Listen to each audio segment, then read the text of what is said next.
జగన్ నాయకత్వంలో ఈ ప్రభుత్వం ఎయిడెడ్ కళాశాలల్ని ఎయిడెడ్ స్కూల్స్ ని మూసేసింది.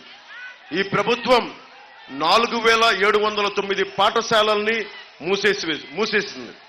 ఈ 5 ఏళ్ల కాలంలో స్కూల్ మానేసిన విద్యార్థులు 3,88,000 మంది విద్యార్థులు స్కూల్ మానేశారు.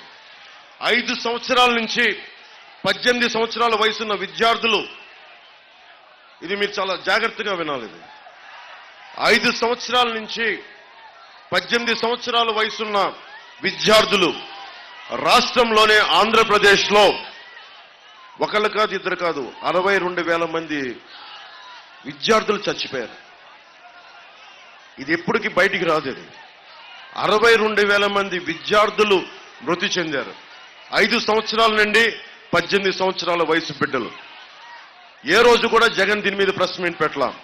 వీరి అనారోగ్య సమస్యలు ఏంటి, పౌష్టికాహారం లోపం వల్ల చనిపోయారా, ఇంకేదైనా ఇతర ఇబ్బందులు ఉన్నాయా అని కనీసం హెల్త్ సర్వే చేయించలేదు. దీని మీద ఒక్క ప్రెస్ మీట్ పెట్టలేదు. చివరికి జగన్ ఎలాంటి స్థాయి వ్యక్తి అంటే పిల్లలకి ఇచ్చే చిక్కీ కవర్ల మీద కూడా 67 కోట్లు దోచేసిన వ్యక్తి. ఎమ్మెల్యే వాసు గారేమో పేకాట క్లబ్లు, జగన్ గారేమో చిక్కీల మీద కూడా 67 కోట్లు దోచేసిన వ్యక్తి. స్కూల్ పిల్లలకి ఇచ్చే నోట్స్ మీద చిన్నప్పుడు నేను కూడా స్కూల్లో చదువుకున్నా. ఎవరి అట్టలు వేసుకోవడానికి బాగుంటుంది మనకి స్కూల్ అట్టల మీద, స్కూల్ పుస్తకాల మీద ఎవరి అట్టలు ఉంటే ఇన్స్పైరింగ్ ఉంటుంది. ఒక భగత్ సింగ్ పుస్తకం ముద్రనుంటే బాగుంటుంది, అంబేద్కర్ గారి ఫోటో ఉంటే బాగుంటుంది, మహాత్మా గాంధీ గారి ఫోటో ఉంటే బాగుంటుంది నోట్బుక్స్ అట్టల మీద. అలాంటిది జగన్ ఫోటో ఎందుకు దరిద్రంగా ఉంటుంది కదా. చిన్నపిల్లలకి ఏం చెప్తున్నావా జగన్ నువ్వు? కాదు, మీరు నవ్వుతున్నారు కదా. మీరు చెప్పండి, ఈ ముఖ్యమంత్రి 5 సంవత్సరాల నుంచి బెయిల్ మీద ఉన్న వ్యక్తి. ఇతను 32 కేసుల పైన 39 కేసులు ఉన్న వ్యక్తి 5 సంవత్సరాలు బెయిల్ మీద తిరుగుతా ఉన్నాడు. ఇక్కడున్న మీరు ఒక్కళ్ళకి పాస్పోర్ట్ కావాలి అంటే, ఏదైనా ఉద్యోగం కావాలంటే పోలీస్ వెరిఫికేషన్ కావాలి.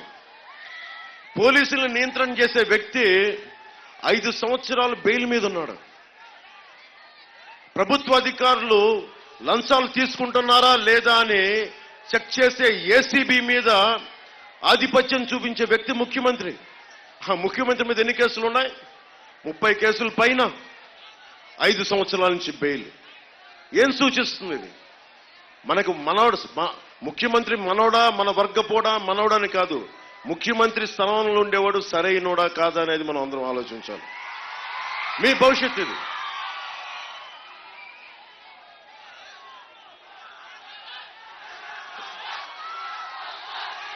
మీకు ఒక్క క్షణం ఆపితే మటుకు మీ గోల మామూలు గోల కాదు.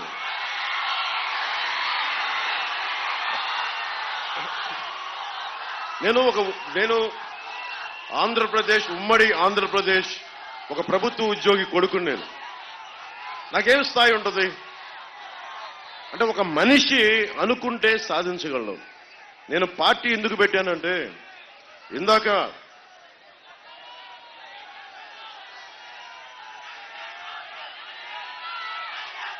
మన పుట్ట మహేష్ యాదవ్ గారు చెప్పినట్టుగా సినిమాలు చేసుకుంటే నాకు చాలా డబ్బులు, ఈ 5 సంవత్సరాల్లో డబ్బులు సంపాదించా, ట్యాక్సులు కట్టా, నేను ఎవరితో గొడవ పెట్టుకోకర్లా.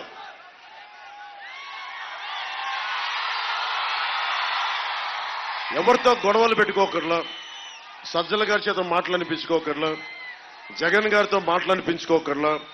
వెళ్ళి నేను నమస్కారాలు పెట్టి నా సినిమాకి కొంచెం టికెట్లు రేట్లు పెంచండి అంటే అయిపోయింది. ఎవరితో గొడవలు లేవు. కానీ మీకు ఏమి నచ్చుద్ది? మీకోసం నేను ఖుషీ సినిమాలో ఏ మేరా జహా, ఏ మేరా ఘర్, ఏ మేరా ఆశియా, ఏ మేరీ దునియా, తెరా కామ్ క్యా హై, ఇది సినిమాలో చెప్తే బాగుంటుంది, చప్పట్లు కొడతాం. కానీ